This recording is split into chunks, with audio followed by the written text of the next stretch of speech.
নমস্কাৰ, মোৰ নাম কৃষ্ণধৰ দাস।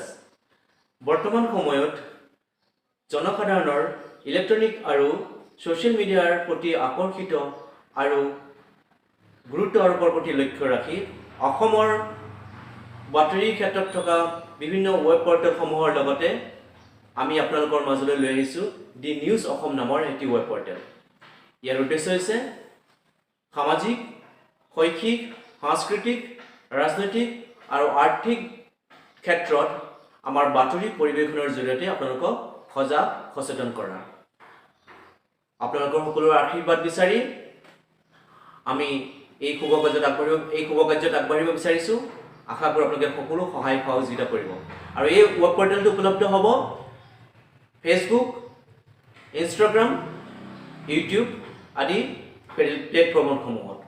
চ' আশা ৰাখিছোঁ আপোনালোকে সকলোৱে নিজৰ মতামত শ্বেয়াৰ আৰু লাইক কৰিবলৈ নাপাহৰিব। ধন্যবাদ। নমস্কাৰ, মই তেজিন বৰা। আপোনালোকে চাই আছে ডি নিউজ অসম। এইটো এটা নতুন ৱেব পৰ্টেল হয়। এইটো ৱেব পৰ্টেল আপোনালোকে চাবলৈ পাব ফেচবুক, ইনষ্টাগ্ৰাম আৰু ইউটিউবত। এই ৱেবছাইটটোত আপোনালোকে বিভিন্ন বাতৰিলৈ আমি আপোনালোকৰ ওচৰলৈ আহিম। এই ৱেব পৰ্টেলটোত আজি আমি নতুন এটা প্ৰথম নিউজ আপলোড দিছোঁ। আপোনালোকে আঁকোৱালি ল'ব বুলি আশা কৰিছোঁ।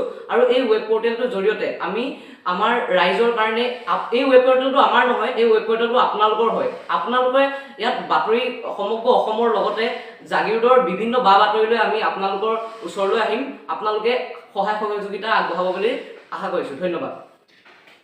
নমস্কাৰ, মই সমুদ্ৰমণি নিয়োগ। আপোনালোকে চাই আছে ডি নিউজ অসম নিউজ পৰ্টেলটো।